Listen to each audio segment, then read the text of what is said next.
कहानी 12वीं सदी के उस क्रांतिकारी संत की है जिसे लोगों ने उनके त्याग, तपस्या और समर्पण की वजह से भगवान का दर्जा दिया। वे एक ऐसे युग पुरुष थे जिनके समय काल को उनके नाम से पहचान मिली। हम बात कर रहे हैं महात्मा बसवेश्वर की, जिन्हें लोग ज्ञानेश्वर के नाम से भी जानते हैं। संत बसवेश्वर एक महान दार्शनिक और समाज सुधारक थे। महात्मा बसवेश्वर ने लोकतंत्र के लिए अपना पूरा जीवन समर्पित कर दिया और समाज को जोड़ने का अभूतपूर्व काम किया।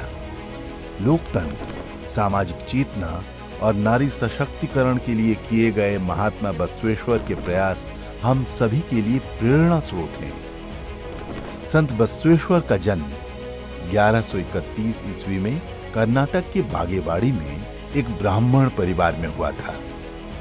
इनके पिता का नाम मादरस और माता का नाम मादलांबिके था। 8 साल की उम्र में बसवेश्वर का उपनयन संस्कार हुआ, लेकिन विद्रोही बाल मन इस परंपरा में नहीं टिका और उन्होंने उस धागे को तोड़कर घर त्याग दिया। इसके बाद बसवेश्वर लिंगायत के प्रमुख धर्मस्थल कुंदाल संगम पहुंचे, जहां इन्होंने सर्वांगीण शिक्षा हासिल की। कहा जाता है कि बाद के दिनों में संत बसवेश्वर कल्याण पहुंचे, जहां उस समय कलचुरी साम्राज्य के बिज्जाला का शासन था। बसवेश्वर के ज्ञान का सम्मान करते हुए कलचुरी साम्राज्य में उन्हें कर्णिका का पद दिया गया। आगे चलकर वह अपने प्रशासनिक कौशल की बदौलत राजा बिज्जाला के प्रधानमंत्री बने। लेकिन महात्मा बसवेश्वर को वास्तविक चिंता समाज की बिगड़ी हुई सामाजिक आर्थिक दशा की थी। वे देख रहे थे कि समाज में गरीब अमीर की खाई लगातार चौड़ी हो रही थी। समाज पर छुआछूत का व्यापक असर था और लैंगिक भेदभाव वाले समाज में महिलाओं का जीवन नारकीय बना हुआ था। संत बसवेश्वर का मानना था कि मनुष्य अपने जन्म से नहीं बल्कि समाज में अपने आचरण से महान बनता है। उन्होंने काम को पूजा मानकर शारीरिक श्रम किया, गरिमा की शिक्षा दी। संत बसवेश्वर ने अपने विचारों को मजबूत किया और इन सभी सामाजिक बुराइयों के खिलाफ जंग छेड़ दी। निकट भविष्य में वह विचारों के आरंभिक प्रणेता के रूप में एक महान सुधारक बनकर उभरे। उनके लेखन और दर्शन ने समाज में क्रांतिकारी बदलाव किए। महात्मा बसवेश्वर 1167 ईस्वी में इस दुनिया से विदा हो गए। महात्मा बसवेश्वर ने अपने अनुभवों को एक गद्यात्मक पद्यात्मक शैली में वचन के रूप में लिखा। अनुभव मंटवम के रूप में उन्होंने लोक संसद का न सिर्फ निर्माण किया बल्कि उसका संचालन भी सुनिश्चित किया था। महात्मा बसवेश्वर का मानना था कि यह अनुभव मंटवम एक ऐसी जनसभा है जो राज्य और राष्ट्र के हित में उनकी उन्नति के लिए सभी को एकजुट होकर काम करने के लिए प्रेरित करती है। यह अनुभव मंटवम लोकतंत्र का ही एक सशक्त रूप था। उन्होंने लोकतंत्र, शिक्षा और समानता के जो आदर्श स्थापित किए थे वो आज भी भारत की बुनियाद में है।